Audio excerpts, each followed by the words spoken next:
oh my gosh, like, oh my gosh, guess what just happened?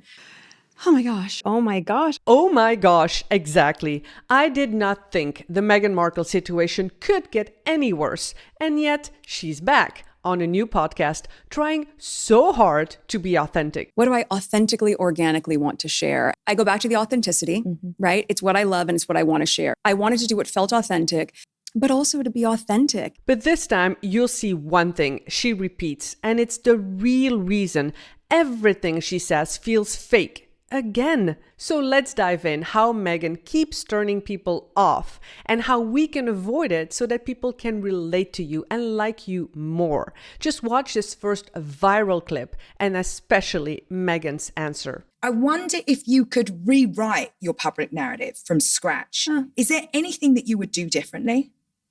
Yes, I would ask people to tell the truth. This answer is shocking for so many reasons. Emma is asking, what would you do differently? And Meghan is answering, I'd have people tell the truth. The question is what she, Meghan, would do differently. A simple question, so easy, you could take accountability, show some growth, something you've experienced and learned. But Meghan, no. She turns the answer completely away from her and says, I'd have people tell the truth. People. You, me, us, not her, not Meghan. She has done nothing wrong because everything she does is so perfect. There is no self-reflection. It's deflection. It's saying, I have done nothing wrong. You are all lying.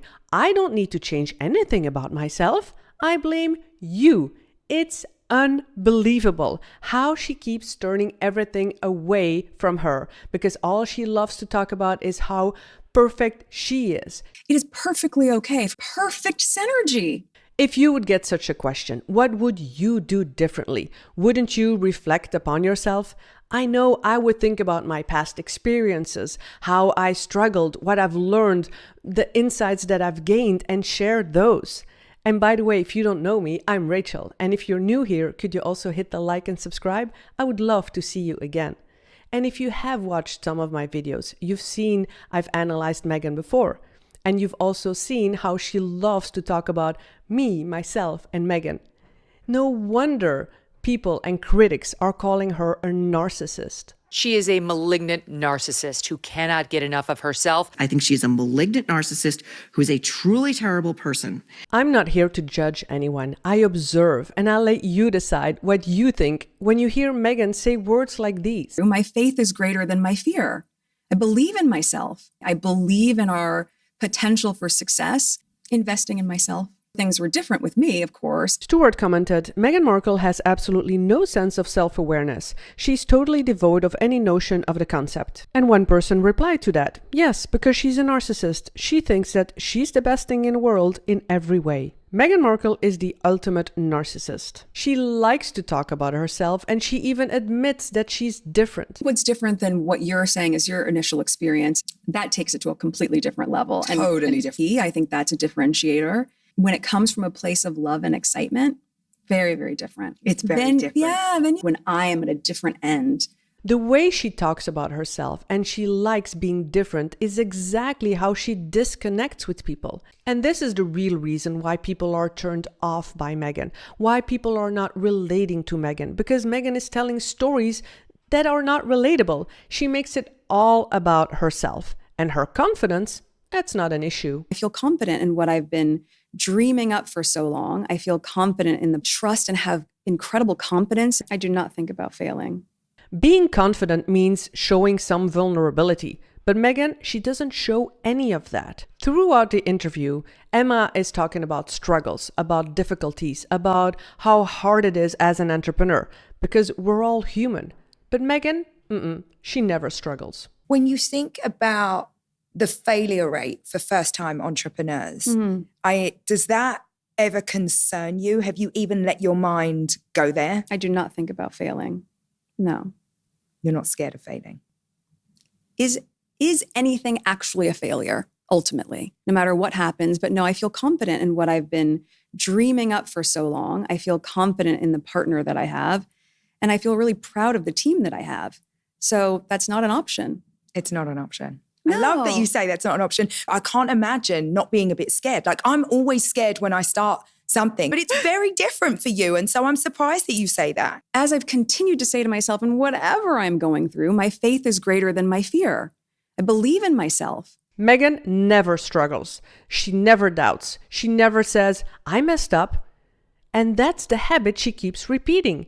Everything is perfect. She's always happy. Everything is fun.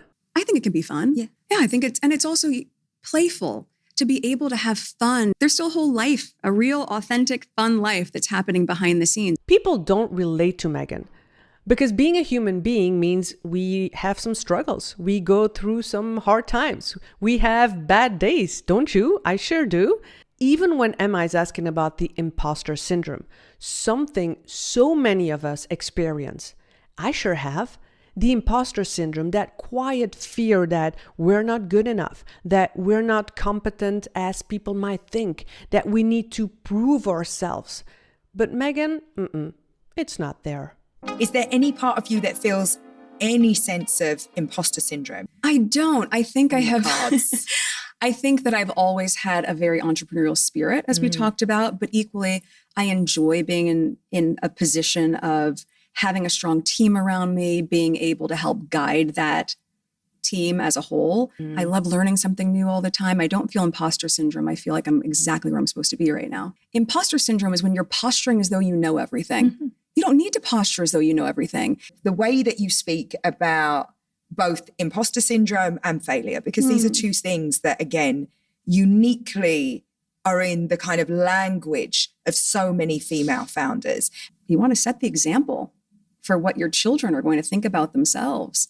And that you can't have an imposter syndrome around. No way. You have to be so authentically the role model and the example of confidence, self-forgiveness, kindness, fun, all of those things. You can't fake that. Maybe she doesn't understand it, like some people are commenting. Angie commented, she's clearly mistaking the word imposter with posture. Here's another. How can she not know imposter syndrome, but not asking, sorry, what is that? LOL. So narcissistic. Alice commented, Meghan Markle would be the last person on earth to suffer from imposter syndrome.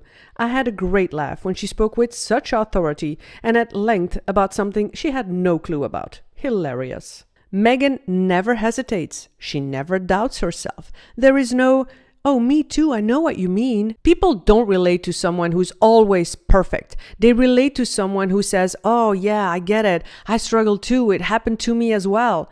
But if you never struggle, it feels fake. And people lose connection. They stop believing you. Meghan's reply when she's asked about her life lessons. Another amazing example of how Meghan is. What are you most proud of? Investing in myself. I believe in myself. Surprising thing that you've learned about yourself? That I can bounce back pretty easily.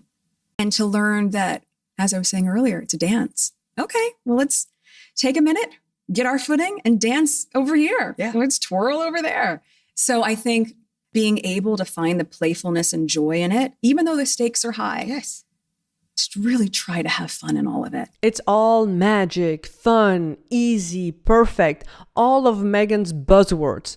What are your favorite words that Meghan uses that make you cringe? I want to know, so do leave a comment. If you want people to like you, then share stories that are relatable, that people can connect with you. It doesn't have to be the perfect answer. It doesn't have to be hard. No, it can be easy if you just show some honesty and some vulnerability. That's real confidence. And it doesn't have to be hard. If you want a simple example of someone doing it so easy, just watch this next video and I'll see you there.